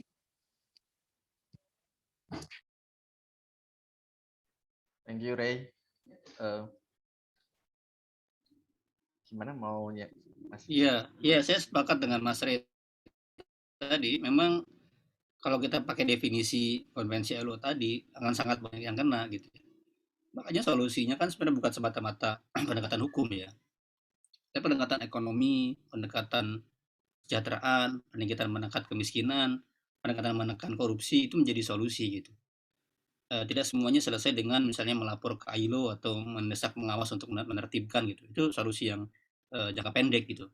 Jangka panjangnya memang mengentaskan kemiskinan, bagaimana menjamin jaring perlindungan buat petani dan lain-lain tadi gitu, agar mereka nggak terjerat oleh rentenir gitu. Sekarang bagaimana mereka membuat terjerat rentenir kalau misalnya mereka menanam padi dengan pupuk yang sangat mahal, dengan bibit yang harus dibeli dari pemerintah, bibit yang sama gitu. Kemudian mereka menjual tapi tidak ada jaminan, harganya nggak pasti gitu. Akhirnya jatuh mereka. Untuk bangkit lagi, untuk mereka bisa nanam lagi, dari mana uangnya gitu? Pasti dari tengkulak yang menawarkan. Kalau tengkulak sudah menawarkan uang, maka semua hasil padi di panen berikutnya ya sudah pasti dikatakan tengkulak gitu. Harganya setelah tengkulak pada akhirnya. Disitulah kemudian penghambaan ya, pengikatan terjadi oleh tengkulak-tengkulak itu. Itu fakta sih ya. Dan menyedihkan sekali memang Indonesia merdeka di 70 tahun merdeka, tapi kita masih melihat banyak yang seperti ini gitu. Ya harus semua pihak berbicara gitu. Bagaimana peran pemerintah desa dan juga pemerintah di level-level lokal membaca ini ya. Pertanyaan besar misalnya, apakah dana desa gitu dikembangkan untuk memfasilitasi keadaan seperti ini? Kenapa dana desa hanya dikembangkan untuk pembangunan jalan, pembangunan apa, tapi bagaimana tidak dikembangkan untuk pengembangan ekonomi masyarakat miskin itu? Mereka dijamin pasokan pupuknya atau dialihkan ke pupuk organik yang mereka bisa produksi sendiri. Bibitnya diperkenankan mengembangkan bibit sendiri, tidak harus bibit dari pemerintah gitu. Dan menjual dengan mereka kemampuan sendiri. Kalau mereka mau jual dengan harga negosiasi mereka harus jamin harga mereka sendiri gitu. Makanya orang banyak yang mau jadi petani ya karena mereka rugi kan. Apalagi petani yang burem ya, petani yang tidak punya tanah gitu, buruh tani ya sudah mereka bertahan dalam garis yang begitu saja gitu. Itu Mas Renaldi. Tapi ya itu makanya solusi sih banyak ya. Kalau saya ditanya solusi ekonomi saya nggak bisa jawab karena saya orang hukum, saya pakai perspektif hukum gitu. Tantangannya bagaimana bahkan misalnya kalangan pendidik ya, kalangan orang-orang pendidikan, guru di sekolah-sekolah itu mengajarkan critical thinking hal seperti ini gitu. Apakah anak-anak di kampung-kampung diajari tentang critical thinking, bagaimana melawan ini gitu ya, membangkitkan kemampuan bersama kolektif untuk membangun ekonomi bersama gitu. Itu dari sisi pendidikan. Dari sisi good governance lain lagi, dari sisi pengentasan kemiskinan lain lagi. Itu sih. Jadi semua hal harus ya bersama-sama memberikan perspektif masing-masing dan memperkaya penyelesaian masalahnya. Kalau maaf Mas, kalau dari segi hukum praktek rentenerisme ini bagaimana ya Mas? Soalnya kan akarnya itu kan dari sini. Ndoroisme gitu kayak di Bupati Langkat dan yang lainnya itu kan mengakar di masyarakat kita. Mungkin aja sebelum jadi bupati dia juga melakukan praktik seperti itu karena orang bilang oh itu kan tuan tanah gitu. Itu jadi serba sulit gitu. Berarti Jadi apa? Berarti ada kesadaran pseudo kesadaran yang sebenarnya di masyarakat nggak ada kesadaran untuk itu. Maka masyarakat menganggap baik kok. Masyarakat menganggap wah ini banyak kan di tablet TV kan ini kok udah nolong banyak orang gitu, udah bersyukur gitu. oh iya. Ya, Iya, artinya apa? Artinya ada pseudo kesadaran. Masyarakat nggak dapat pendidikan yang baik soal ini kok. Emang ada di sekolah diajarin tentang hak-hak warga negara dan bagaimana memperjuangkannya? Nggak ada. Yang ada penyeragaman, disuruh diam kalau ada mahasiswa yang kritis. Nggak ada. Taat Jadi pada ya, pemerintahan gitu ya. iya. Menghormati Ya, negara. orang kritis, masyarakat wadas kritis ya diserbu oleh polisi kok. Dicontohin begitu. Jadi ya itu tantangan kita bersama menembus bagaimana di level 1 kesadaran sendiri dibangkitkan ya. Bahkan dengan magis loh, kadang-kadang dengan kayak kasus di Jombang gitu ya. Apa namanya? Yang memperkosa santri-santrinya itu. Di pelosok itu kan dia ngaku sebagai mursyid kan. Bagaimana dia mengeksploitasi perempuan, santri perempuan diperkosa dengan alasan dia mursyid, torikoh gitu. Artinya apa? Artinya kan di situ juga dia menggunakan kekuasaan, menggunakan relasi strukturnya kan. Di situ bahkan ya perempuan-perempuan santri-santri itu diperkosa berulang-ulang. Atau kasus kemarin yang di Bandung itu sampai punya anak berapa banyak. Itu kan diperbudak juga perempuan-perempuan itu untuk melayani seksnya si pimpinan pesantrennya kan.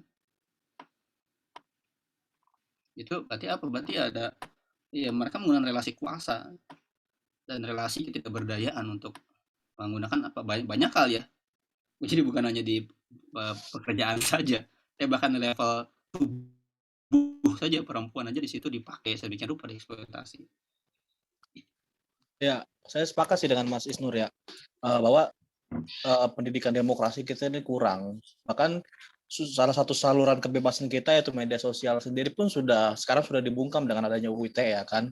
Nah, ini jadi serba salah. Kalau misalkan warga desa ingin protes ya kan, berhadapan langsung dengan rentenir, kadang-kadang dia backingannya kepala desa, camat dan yang lain sebagainya. Sedangkan ketika dia berkuar di media sosial dia bakal kena UU ITE yaitu apa namanya pencemaran nama baik. Ini kan jadi semacam borok. Jadi seolah-olah pemerintah itu memberantas perbudakan, tapi dia juga memfasilitasi perbudakan itu dengan apa? Dengan membungkam orang-orang yang berusaha melaporkan adanya perbudakan, ya kan? Jadinya seperti gitu, kayak lingkaran setan aja sebenarnya, secara tidak langsung gitu.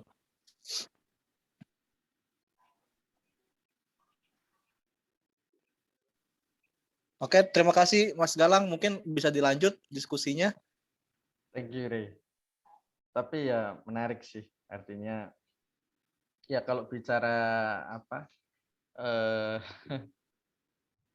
relasi kuasa kemudian penegakan hukum itu wah memang nanti apa ya kita itu kayak perlu apa mengkonkretisasi gitu loh. Sulit juga itu kalau kita bicara relasi kuasa penegakan hukum misalnya. Itu kan selalu pasti hampir selalu persoalannya kan di situ. Kita misalnya di apa namanya pilih teman-teman libertarian kita konsisten dengan isu-isu rule of law misalnya. Tapi kan di sisi lain dalam praktek kalau kita baca konteks keindonesiaan penegakan hukum itu juga salah satu ya pekerjaan rumah yang paling berat banget sih misalnya. Hampir semuanya itu pasti dan orang awam pun juga ngelihat hukum tuh wow agak berat juga gitu kalau kita ini ya. Nah, ini yang sebetulnya perlu kita sama-sama dan bareng-bareng pikirin nih. Kira-kira bagaimana persoalan hukum itu bisa menjadi satu persoalan yang bisa kita selesaikan. Ini sebetulnya tadi kok Mbak Dinda itu ini ya ngechat kok pertanyaan saya belum itu maksudnya ini ya Mbak ya. Yang untuk Mbak Siti Badriah ini ya. Iya, ada 2 sih buat tadi Mbak Siti Badriah udah sempat jawab, cuma saya bilang tolong share juga di forum biar teman-teman bisa dengar. Oh ini Baru yang tadi Mas Isnur juga sempat mengomentari pertanyaan, tapi mungkin bisa dielaborasi lagi biar teman-teman bisa dengar lagi. Jadi dari pengalaman Mbak Siti sebagai penyintas human trafficking dan pegiat advokasi dan kebijakan migran care, bagaimana cara yang efektif untuk meningkatkan kesadaran masyarakat soal bahaya perdagangan dan eksploitasi manusia. Lalu apa saja dukungan ekosistem atau lingkungan sekitar yang dibutuhkan untuk mencegah dan mengatasi masalah ini agar tidak terulang lagi ke depan dan ada penegakan hukum, ya. Ada penegakan hukum yang tegas soal kasus seperti ini karena Mbak Siti bilang kerangka hukum sudah cukup bagus di Indonesia, tapi ada masalah di penegak hukumnya atau penegakan hukumnya. Thank you. Gitu ya, tadi ya maksudnya ini ya. Mbak Siti Badriah termasuk.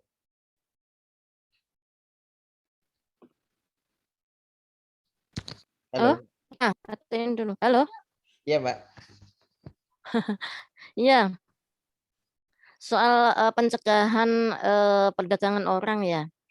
Ya mestinya sosialisasi pemerintah itu masif sampai ke desa-desa ya. Karena apa? Calon-calon korban itu kan mayoritas ada di desa. Jadi sebenarnya optimalisasi peran pemerintah desa itu sangat diperlukan. Nah, untuk supaya tidak terkena jerat perdagangan orang, tentu teman-teman calon pekerja migran itu mestinya ini mesti apa ya mencari informasi tentang lowongan kerja itu yang valid gitu. Banyak calo-calo itu kan datang ke desa-desa. Nah, mereka ketika memberikan informasi soal pekerjaan dan apa cara kerja ke luar negeri itu kan enak-enaknya saja gitu, tidak diceritakan susah-susahnya gitu. Bahkan pengalaman saya itu dulu nggak usah pakai dokumen apapun kok, nggak bayar apapun gitu kan, asal mau aja gitu kan. Nah, asal mau aja, kemudian juga ini keluarga diberikan uang apa ya namanya ya, ya kalau kami bilang sih jeratan hutang, tapi kalau calo itu bilang uang apa ya namanya saya lupa. Nah itu diberikan variasi, jadi ada calon buruh migran itu yang mendapatkan 1 juta, ada yang 2 juta, ada yang 3 juta gitu kan. Nah itu iming-iming lah, itu iming-iming supaya pekerja migran ini mau mengikuti apa ajakannya untuk dibawa ke perusahaan untuk dipekerjakan ke luar negeri gitu. Nah, cara-cara ini sebenarnya yang mesti diwaspadai gitu. Tapi ya mayoritas kalau sudah apa keadaan kepepet ya di kampung nggak ada pekerjaan, kemudian nyari kerja susah, sedangkan biaya hidup harus terus jalan gitu kan.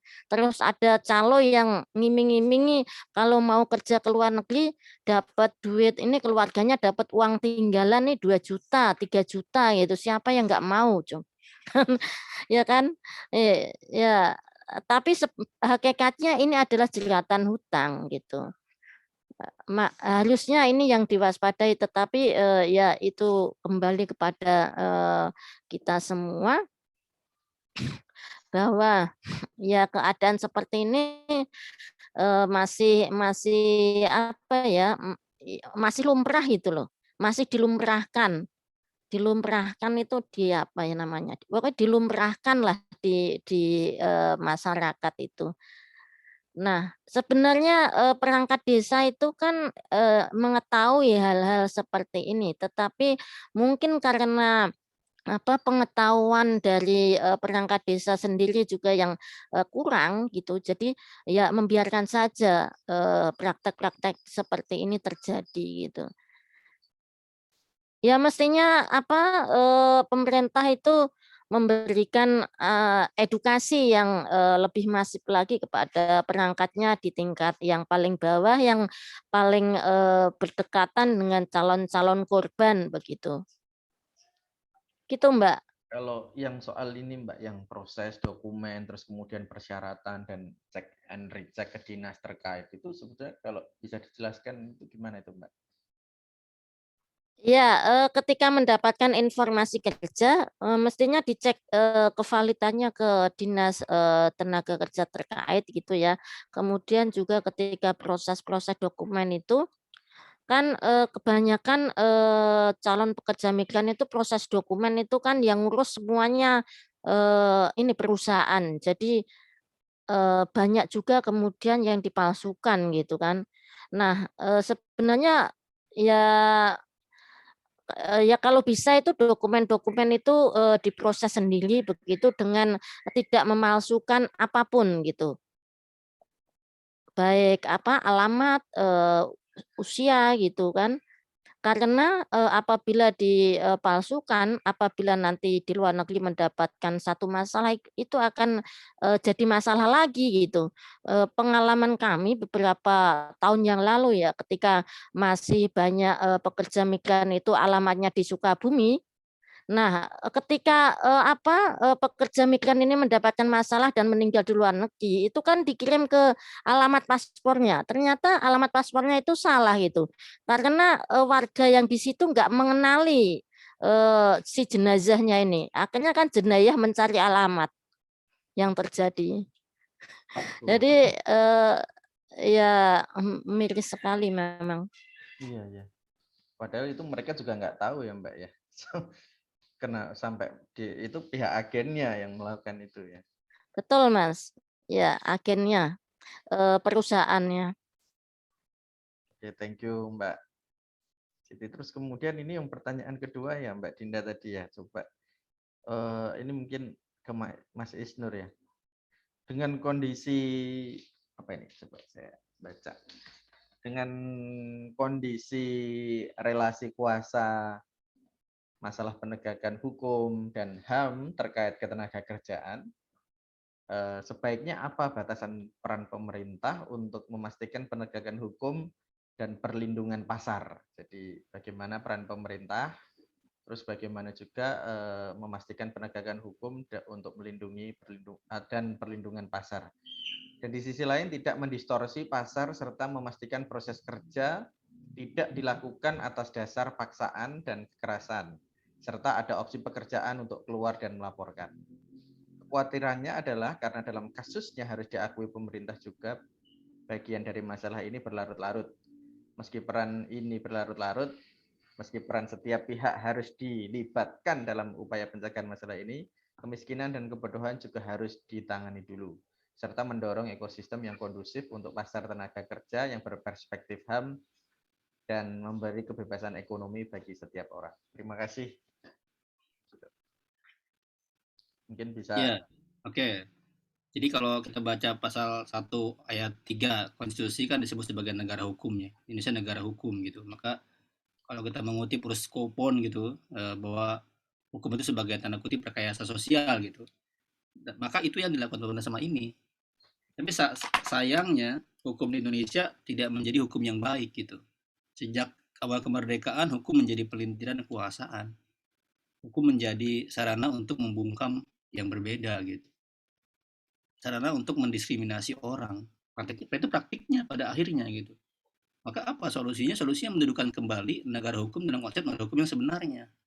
Kita bisa kutip siapapun ya, tapi saya punya misalnya contoh apa yang ditulis oleh Adrian Bettner gitu di guru besar di Leiden. Ada 3 hal. Pertama soal prosedural, yang kedua soal substansi, ketiga soal pengawasan.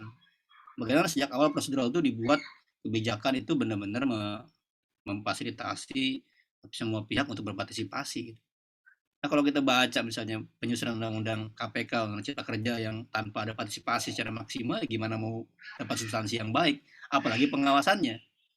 Jadi hukum yang dalam imajinasi saya seharusnya dia menjadi baik, tapi kemudian melalui ranah-ranah politik DPR menjadi pelindung oligarki gitu, menjadi pewaris diskriminasi pada akhirnya. Nah ini harus diperbaiki di ranah ujungnya, karena mau nggak mau semua orang bicara, semua orang ketemu, semua orang akan berbincang ya, di semua ranah pertempuran gitu ya, baik litigasi, pengadilan, dan litigasi. Pada akhirnya orang akan menggunakan hukum.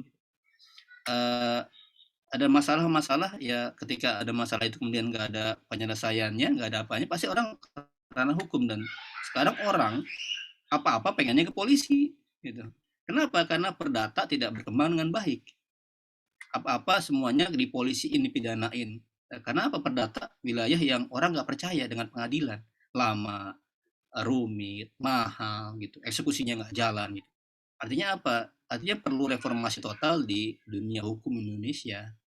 Agar apa? Agar mencerminkan rasa keadilan, karena itulah tujuan kita merdeka kan. Keadilan menjadi bahasa demi perkeadilan dan kemanusiaan gitu. Itu sih kalau dalam rangka saya ya. Kan tujuan kita apa sih? Berbangsa ini negara yang bersatu ya kan, merdeka, berdaulat dalam makmur, itu kan tujuan kita berbangsa kan. Nah kalau kemudian instrumennya apa? Menciptakan keadilan gitu, kemakmuran buat semua gitu. Sedangkan orang pemerintah itu bergerak semua pakai dasarnya di kita ya menimbang, mengingat, dan memutuskan kan semuanya gitu. Orang mau nyairin uang ya, orang mau bikin program ya pakai dasar hukum, APBN, APBD kan semua produk hukum semua gitu. Sayangnya itu nggak legal, itu nggak luas, itu nggak mencerminkan apa yang dibutuhkan oleh masyarakat gitu. Nah, mulai dari mana? Ya mulai dari pelan-pelan ya, hal-hal yang kita bisa bicarakan, kita bisa tanggapi, kita bisa perbaiki gitu. Karena sangat banyak masalah di Indonesia ini. Di urusan pekerjaan, jangankan pakai definisi yang lebih tinggi ya, pakai definisi undang-undang tenaga kerjaan saja, itu saja sudah berat sekali menegakkan pasal-pasal itu gitu.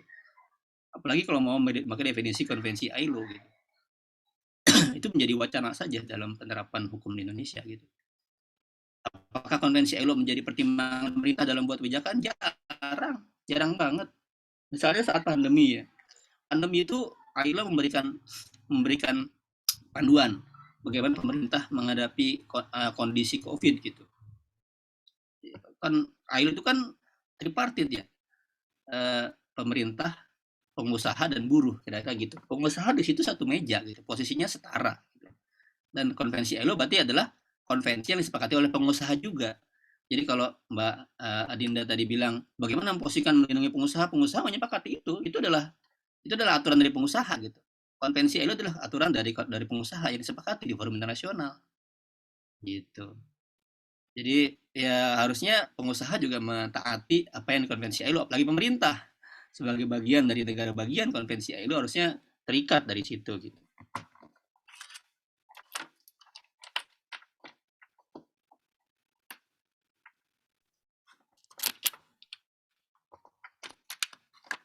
Oh tadi sorry, aku tadi cabut itunya earphone-nya. Ya, nah termasuk gini, dalam kontrak-kontrak itu kan, selain ada undang-undang, kan seringkali juga perusahaan menurunkan dalam satu perjanjian kerja bersama antara serikat dengan pengusaha. Itu sendiri saja bagaimana pelaksanaannya? Bagaimana pemenuhannya gitu. Itu setara loh, serikat dengan pengusaha ya, karena lebih punya power gitu. Beda kalau pekerjaannya sendirian, pasti nggak imbang. Demikian, saya pikir cukup ya, saya udah rinding. Yuk. Baik, terima kasih Mas Isnur. Saya kira kita juga sudah tiba di akhir diskusi kita teman-teman semuanya. Saya ucapkan terima kasih kepada teman-teman. Mungkin terakhir Mbak Adinda mungkin ada yang ingin disampaikan? Baik. Jadi memang isu yang berkaitan dengan perbudakan modern di Indonesia ini memang pertama saya bisa simpulkan bahwa memang relasinya ada sangat complicated ya. Ada relasi kuasa, ada kesadaran, ada penegakan hukum. Jadi itu memang satu semacam situasi-situasi yang memang menjadi tantangan bagi kita semuanya. teman-teman semuanya, saya ucapkan terima kasih sudah bergabung di dalam diskusi webinar Forum Kebebasan.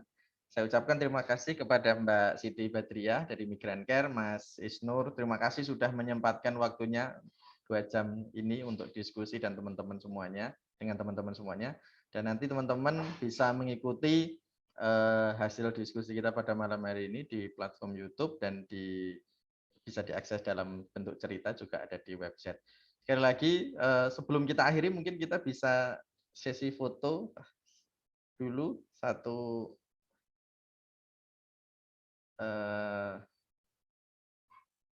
Ini ya, oke teman-teman, saya hitung sampai 3 ya. 1, 2, 3. Oke, lagi 1, 2, 3. Terima kasih teman-teman semuanya. Sekali lagi kami sampaikan terima kasih kepada Mas Isnur, kepada Mbak Siti Badriah atas perkenannya untuk hadir dalam diskusi pada malam hari ini. Terima kasih. Selamat malam dan assalamualaikum warahmatullahi wabarakatuh. Maka sembuh Mas Waalaikumsalam Isnur. warahmatullahi Assalamualaikum Terima warahmatullahi kasih. Sehat. wabarakatuh. Yuk, Isnur, Ya. semangat. wabarakatuh. Terima kasih Bang Isnur. Teman-teman semua terima kasih. Saya izin ya. Iya, terima Terima kasih, kasih. Mbak. Terima kasih banyak. Sama-sama.